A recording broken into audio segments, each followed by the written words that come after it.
If your smart TV turns on, shows the logo, and then immediately turns off, stop guessing.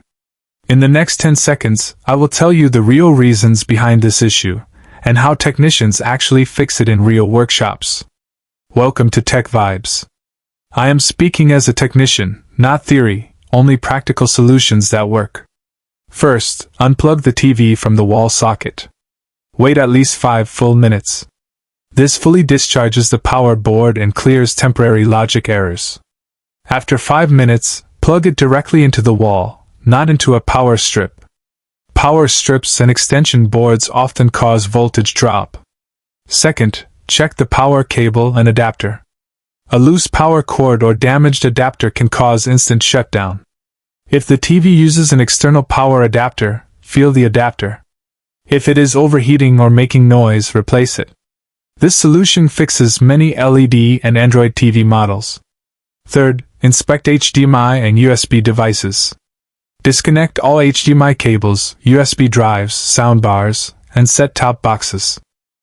A faulty HDMI device can short the signal line and force protection shutdown. Turn on the TV with nothing connected. If the TV stays on, reconnect devices one by one to find the faulty one. Fourth, check software boot loop issues. This is very common on Android and Google TVs. If the TV logo appears and turns off repeatedly, the firmware is corrupted. Try a force reboot by holding the power button on the TV body for 15 seconds. If the TV enters recovery mode, perform factory reset. Fifth, backlight protection failure. If the screen flashes once and goes black, the backlight is failing. The TV detects abnormal current and shuts down instantly. This requires LED strip replacement, not software repair. This issue is extremely common after 1 to 3 years of use. Sixth, power board capacitor failure. Swollen or dried capacitors cannot hold voltage. The TV turns on, voltage drops, and protection mode activates. This repair is fully fixable by replacing faulty capacitors. Seventh, main board short circuit. If none of the above works, the main board has internal short or BGA failure. This is confirmed using multimeter testing.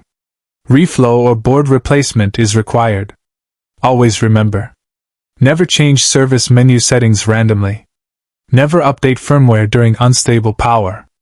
If this guide helped you, subscribe to Tech Vibes. More real technician fixes are coming.